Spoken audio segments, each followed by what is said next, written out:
अल्लाह अगर चाहे, इसलिए कि सरकार गरीब नवाज को भी ये चैलेंज किया गया था। आपको एक पुजारी ने कहा था, वो आग जलाए बैठा था, गरीब नवाज ने कहा कि ज़रा इसमें हाथ डाल दो, जिसकी इबादत करते हो ये तो तुम्हारा खुदा है। उसने कहा इसमें हाथ कैसे डालेंगे, ये तो जलाएगी। कहा जिसकी इबादत करते हो वो खुद तुमको जलाएगी। कितने सालों से इबादत कर रहे हो? कहा मेरे बाप दादा सब इसी की इबादत करते आए, हम इस आग को बुझने नहीं देते। कहा फिर हाथ डालो। उस पुजारी ने कहा कैसी बेवकूफ़ी की बातें हैं, आग का काम है जलाना, ये मंतिक के साथ हमारे साथ खेल ना करो, हमें गुमराह ना करो, क्या तुम डाल सकते हो? सरकार गरीब नवाज ने कहा मैं तो इसकी इबादत नहीं करता, लेकिन जिसकी पैदा की हुई उसकी इबादत करता। आग का मालिक अल्लाह है। तो उसने कहा तो चलो ठीक है, तुम ही डाल दो, तुम ही डाल दो। सरकार गरीब नवाज ने हाथ नहीं डाला। बहुत बड़ी आग लगी हुई थी, बड़ी आग है जिसकी पूजा हो रही थी। उस पंडित की गोद में एक छोटा सा बच्चा था, साल भर का, 1.5 साल का। उसकी गोद से बच्चे को ले लिया और आग में चले गए, अंदर चले गए। अब ये चीख पुकार करने लगा कि ये दुर्वेश आया, खुद भी जल गया, मेरे बच्चे को भी ले गया। और इतना हल्ला किया कि अंदर से वो नजर नहीं आ रहे थे।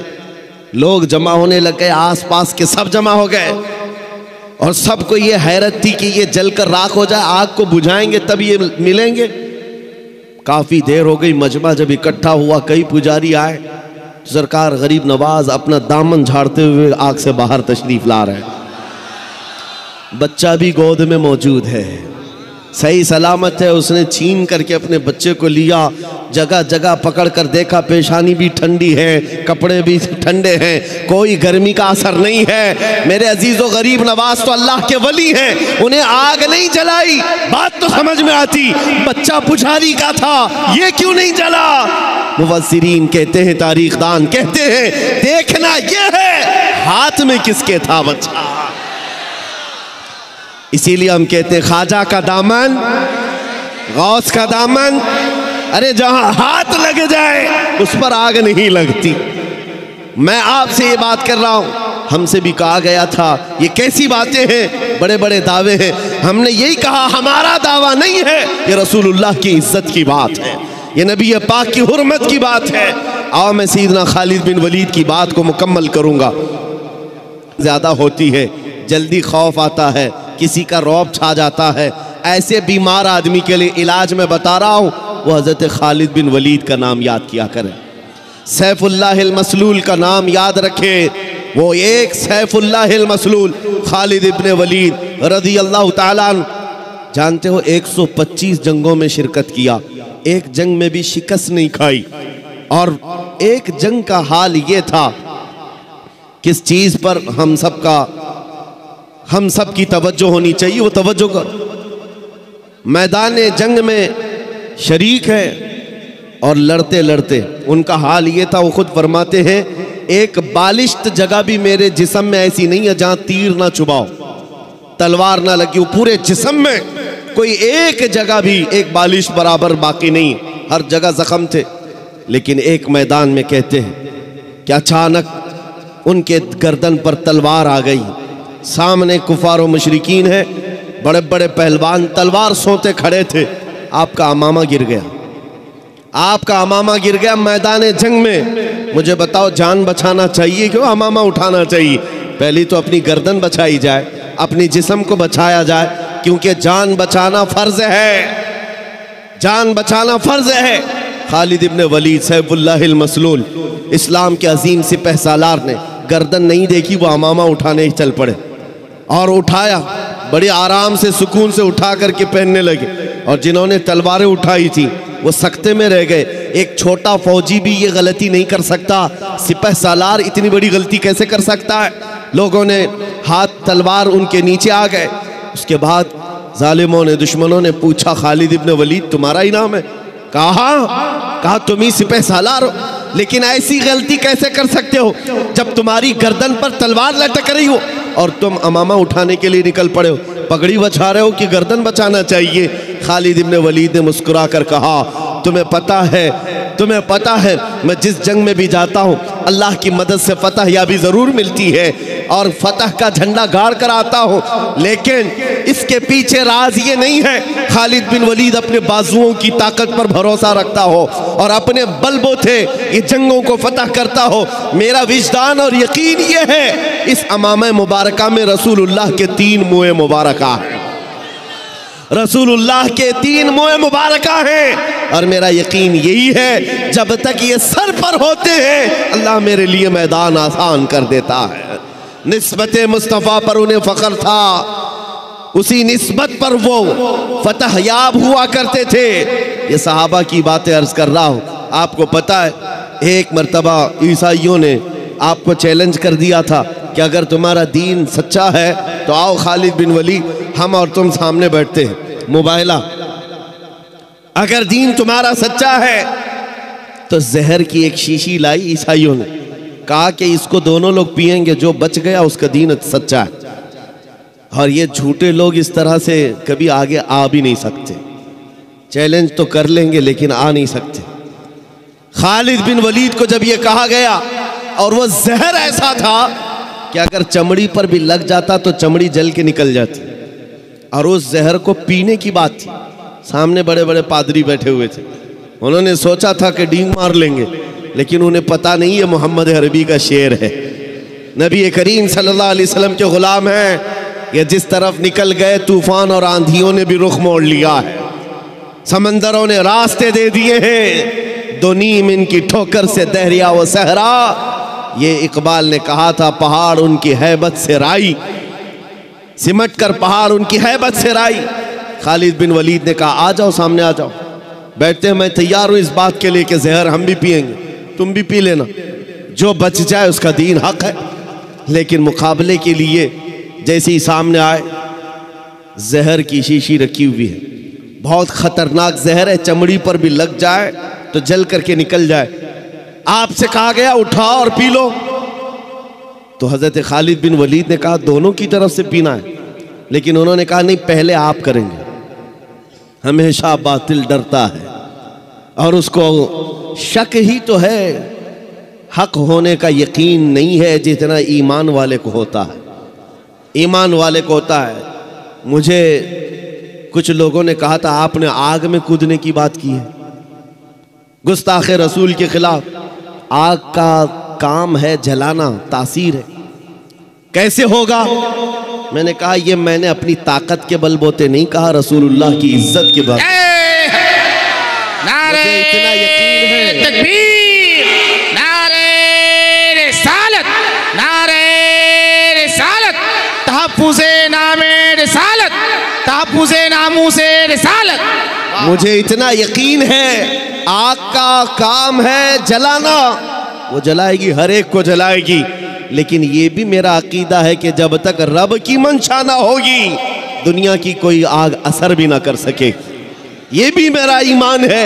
अल्लाह अगर चाहे, इसलिए कि सरकार गरीब नवाज को भी ये चैलेंज किया गया था। आपको एक पुजारी ने कहा था, वो आग जलाए बैठा था, गरीब नवाज ने कहा कि ज़रा इसमें हाथ डाल दो, जिसकी इबादत करते हो ये तो तुम्हारा खुदा है। उसने कहा इसमें हाथ कैसे डालेंगे, ये तो जलाएगी। कहा जिसकी इबादत करते हो वो खुद तुमको जलाएगी। कितने सालों से इबादत कर रहे हो? कहा मेरे बाप दादा सब इसी की इबादत करते आए, हम इस आग को बुझने नहीं देते। कहा फिर हाथ डालो। उस पुजारी ने कहा कैसी बेवकूफ़ी की बातें हैं, आग का काम है जलाना, ये मंतिक के साथ हमारे साथ खेल ना करो, हमें गुमराह ना करो, क्या तुम डाल सकते हो? सरकार गरीब नवाज ने कहा मैं तो इसकी इबादत नहीं करता, लेकिन जिसकी पैदा की हुई है उसकी इबादत करता। आग का मालिक अल्लाह है। तो उसने कहा तो चलो ठीक है, तुम ही डाल दो, तुम ही डाल दो। सरकार गरीब नवाज ने हाथ नहीं डाला। बहुत बड़ी आग लगी हुई थी, बड़ी आग है जिसकी पूजा हो रही थी। उस पंडित की गोद में एक छोटा सा बच्चा था, साल भर का, 1.5 साल का। उसकी गोद से बच्चे को ले लिया और आग में चले गए, अंदर चले गए। अब ये चीख पुकार करने लगा कि ये दुर्वेश आया, खुद भी जल गया, मेरे बच्चे को भी ले गया। और इतना हल्ला किया कि अंदर से वो नजर नहीं आ रहे थे। लोग जमा होने लग गए, आसपास के सब जमा हो गए और सबको ये हैरत थी कि ये जलकर राख हो जाए, आग को बुझाएंगे तब ये मिलेंगे। काफी देर हो गई, मजमा जब इकट्ठा हुआ, कई पुजारी आए, सरकार गरीब नवाज अपना दामन झाड़ते हुए आग से बाहर तशरीफ ला रहे हैं। बच्चा भी गोद में मौजूद है, सही सलामत है। उसने छीन करके अपने बच्चे को लिया, जगह जगह पकड़ कर देखा, पेशानी भी ठंडी है, कपड़े भी ठंडे हैं, कोई गर्मी का असर नहीं है। मेरे अजीजों, गरीब नवाज तो अल्लाह के वली हैं, उन्हें आग नहीं जलाई। बात तो समझ में आती, बच्चा पुजारी का था, ये क्यों नहीं जला? मुफस्सिरीन कहते हैं, तारीखदान कहते हैं, देखना ये है हाथ में किसके था बच्चा। इसीलिए हम कहते हैं ख्वाजा का दामन, गौस का दामन, अरे जहां हाथ लग जाए उस पर आग नहीं लगती। मैं आपसे ये बात कर रहा हूं, हमसे भी कहा गया था ये कैसी बातें हैं, बड़े बड़े दावे हैं। हमने यही कहा हमारा दावा नहीं है, ये रसूलुल्लाह की इज्जत की बात है, ये नबी पाक की हुर्मत की बात है। आओ मैं सैयदना खालिद बिन वलीद की बात को मुकम्मल करूंगा। आप हज़रत को जगह दे दीजिए।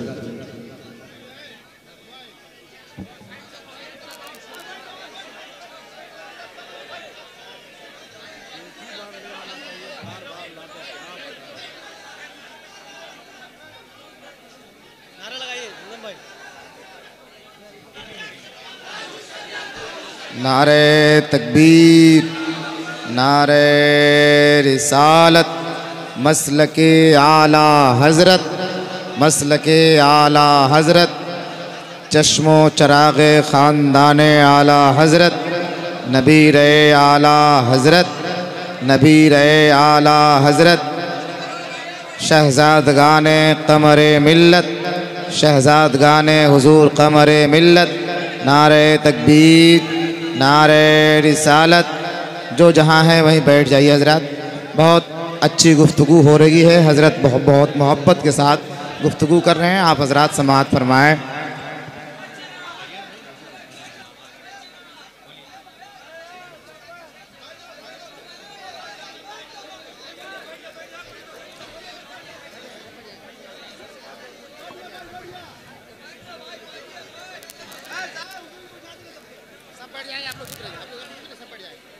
आप तवज्जो रखें। मुझे पता है कि ये जितने खामोश बिठाने वाले हैं वो खामोश बैठ जाएं। और ये मजमे में रोज़ देखता हूँ और एक बात कहता भी हूँ कि किसी भी मिलिट्री और फौज को तो कंट्रोल किया जा सकता है, दीवानों को कौन संभाल सकता है?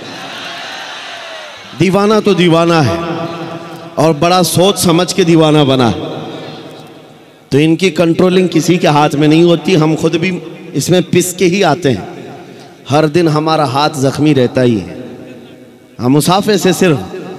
तो ये बात हम जानते हैं कि दीवानों को कोई कंट्रोल नहीं कर सकता। और इमाम राजी ने कहा था, जो हुजूर की मोहब्बत में रहता है वो कभी पागल नहीं होता। उन्होंने फरमाया था कि जो नबी पाक की मोहब्बत में होता है उसका दिमागी तवाज़ुन ख़राब नहीं होता, वो दीवाना नहीं होता। लेकिन साथ में एक जुमला और भी कहा है, और अगर कभी दीवाना बन गया तो सिर्फ उनके लिए बनता है, सिर्फ उनके लिए बनता है।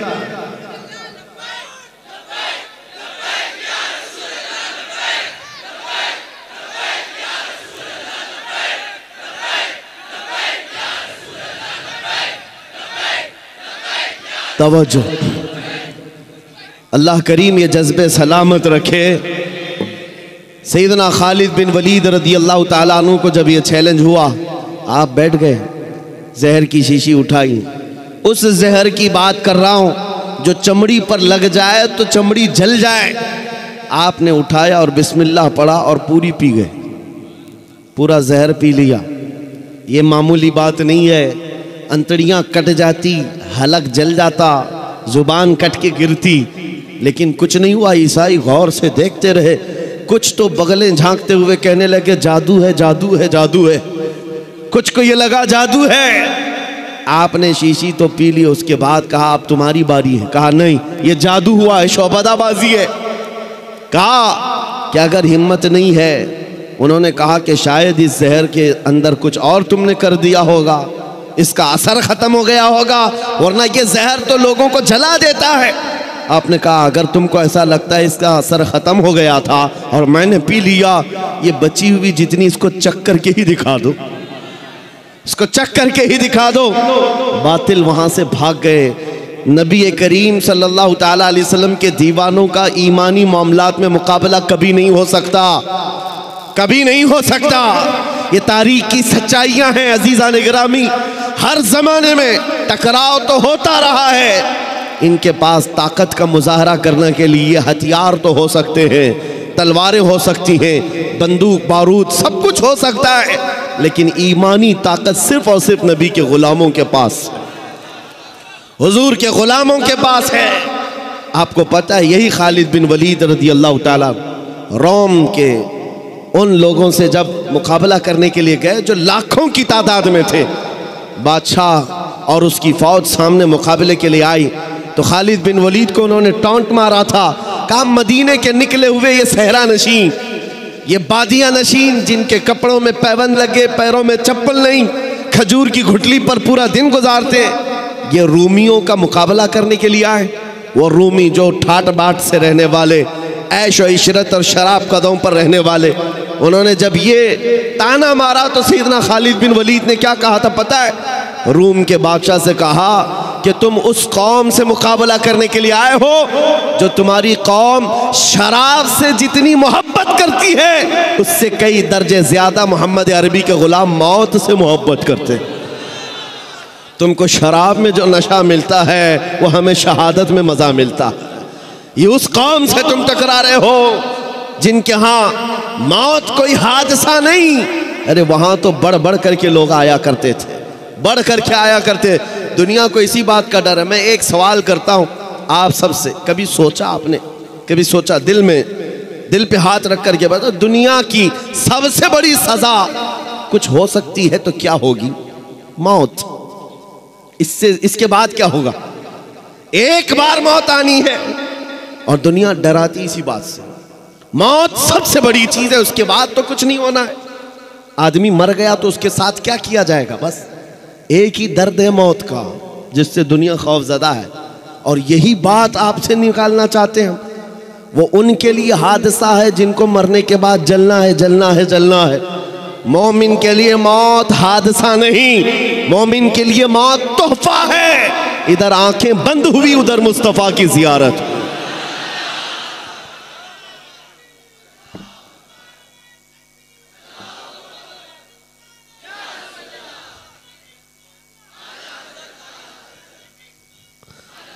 नबी करीम सल्लल्लाहु ताला अलैहि वसल्लम के गुलामों ने ये जो इस्तिकामत दिखाई, उनको ये हकीकत मालूम थी कि इज्जत रसूलुल्लाह के कदमों में है, इज्जत नबी पाक के से वाबस्तगी में है।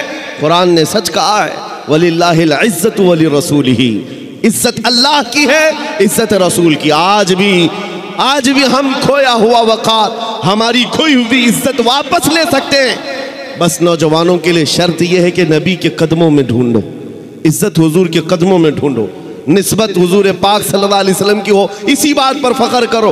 तुम अपनी दूसरी चीज़ों पर फ़ख्र करना छोड़ दो कि तुम्हारे पास कितना माल है, कितनी जायदाद है, ओहदा क्या है, मनसब क्या है, ख़ानदान क्या है, प्रॉपर्टी क्या है, ये गिनवाना छोड़ दो। फ़ख्र करने की कोई चीज़ है तो हुजूर की ग़ुलामी पर फ़ख्र करो। आपको पता है वक्त का अबकरी इमाम